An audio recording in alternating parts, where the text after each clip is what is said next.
Performance class के online platform में आज हम लोग क्लास 7 के टॉपिक को आगे बढ़ाते हुए जो हमारा टॉपिक अभी चल रहा है क्लास 7 में the triangles and its properties, इसमें 6.1 के टॉपिक को बताया गया था। आज हम लोग 6.2 के लिए सीखेंगे। जो हमारा टॉपिक है यहाँ पे एक्सटीरियर एंगल।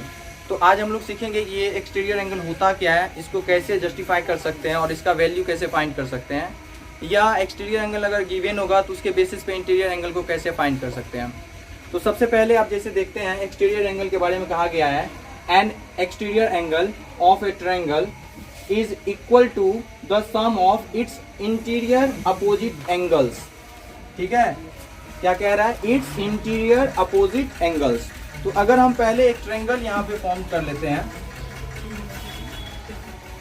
क्या कह रहा है, an exterior angle of a triangle is equal to the sum of its opposite. तो देखिए इंटीरियर अपोजिट एंगल्स को कैसे समझते हैं। तो सबसे पहले एक्सटीरियर एंगल, ये जो हमारा एक ट्रायंगल है ABC, इसको हम क्या किए, एक्सटेंड किए। C को एक्सटेंड करते हुए हम इसको D तक लेके गए। ये हमारा D एक पॉइंट हो गया।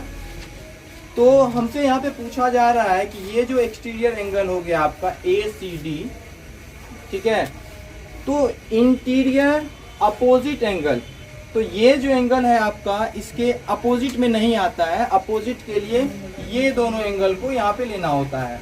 जैसे हम इसका नाम दे दिए 1, ये मेरा हो गया 2 और ये मेरा इंटीरियर एंगल, ये एक्सटीरियर एंगल है। इसको अभी जस्टिफाई करेंगे कि होता कैसे है। तो सबसे पहले आप यहाँ पे देखिए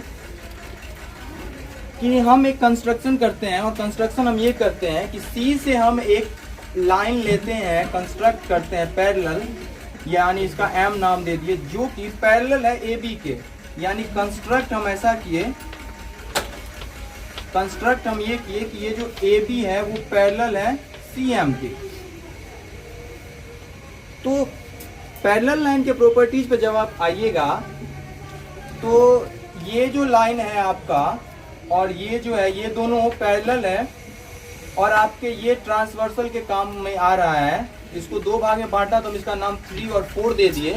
तो आप यहाँ पे देखिए ये जो एंगल 1 है और ये जो एंगल आपका 3 है, ये 1, 3 आपके इक्वल हो जाएंगे। कौन से प्रॉपर्टी का यहाँ पे यूज किए हैं, क्या होगा, बोलिए क्या होगा, अल्टरनेट इंटीरियर एंगल्स। 1 और 3 इक्वल हो गए, तो ये कौन से प्रॉपर्टी पे हो गया आपका, अल्टरनेट इंटीरियर। अब देखिए यहाँ पे ये लाइन और ये पैरेलल है और ये ट्रांसवर्सल का काम कर रहा है। तो ये एंगल और ये एंगल किस प्रॉपर्टी पे इक्वल होंगे, कौन से प्रॉपर्टी यूज होगा यहाँ पे, कोरस्पॉन्डिंग एंगल प्रॉपर्टी। तो कहने का मतलब एंगल 2 एंगल 4 के क्या हो गया, इक्वल हो गया। और ये कौन सा रूल लगा यहाँ पे, कोरस्पॉन्डिंग।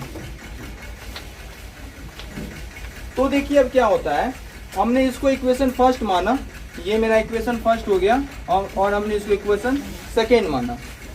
तो जब इक्वेशन फर्स्ट और सेकेंड में आप क्या कीजिए, दोनों साइड यानी LHS और RHS को ऐड कीजिए। तो 1 लेफ्ट साइड वाले को जब आप ऐड कीजिएगा तो एंगल 1 प्लस एंगल 2 हो गया, और राइट साइड में है आपका एंगल 3 प्लस एंगल 4।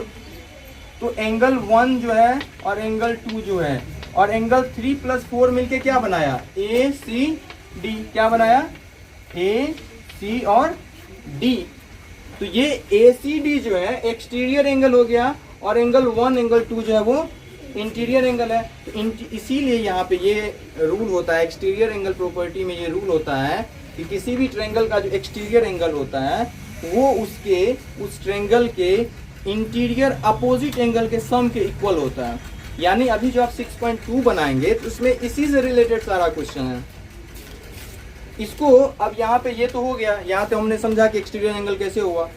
दूसरी बात यहाँ पे ये है कि ये जो एक्सटीरियर एंगल है और ये एंगल आपको फाइंड करना होगा, तो आप लीनियर पेयर का यूज कर सकते हैं ना। ये दोनों मिलके स्ट्रेट लाइन बनाएगा और स्ट्रेट लाइन का मेजरमेंट कितने का होता है, 180 डिग्री का। तो अभी हम क्या करते हैं, इसके बेसिस पे कुछ एग्जांपल देते हैं, देखते हैं कि आप कहाँ तक उसको समझ पाए हैं।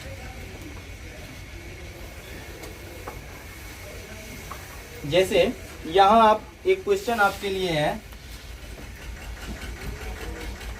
ये है ए, ये है बी, ये है सी और ये है डी। जिनको पता हो वो बोल सकते हैं। यहाँ पे मैंने लिया 130 डिग्री, ठीक है, और यहाँ पे मैंने लिया 70 और मैंने लिया यहाँ पे 60। क्या ये फिगर जो है एक्सटीरियर एंगल प्रॉपर्टी को फॉलो कर रहा है? क्या रिजल्ट आएगा? कैसे कहेंगे कि यस? तो क्या कहेंगे कि ये जो अपोजिट इंटीरियर है, इस एक्सटीरियर के लिए जो अपोजिट इंटीरियर है वो दोनों का सम कितना हो रहा है? 130 के इक्वल है। थोड़ा सा इसको चेंज करते हैं हम। अगर यहाँ पे दे दिए आपको 80, तो आप बताइए यहाँ पे एक्सटीरियर एंगल के प्रॉपर्टी पे इसका वैल्यू क्या होगा? क्या होगा? 140। और चेंज करते हैं, यहाँ पे हम दे दिए 150, बोलिए यहाँ पे क्या होगा? क्या होगा? 90। तो कैसे आपने सोचा 90 होगा? तो सपोज कर लीजिए यहाँ पे x को रिप्रेजेंट किए या 1 को, कुछ भी, तो x प्लस 60 इक्वल्स टू हो गया 150। कौन सी प्रॉपर्टी पे हुआ? एक्सटीरियर एंगल प्रॉपर्टी पे। और ये x और ये ये जो 60 है वो उधर जाएगा, तो चूंकि साइन चेंज हो जाएगा तो क्या हो जाएगा आपका? 150 माइनस 60। तो x का वैल्यू क्या हो गया? 90। थोड़ा सा और चेंज करते हैं क्वेश्चन को, देखते हैं अब आप लोग क्या करते हैं, समझ पाते हैं कि नहीं।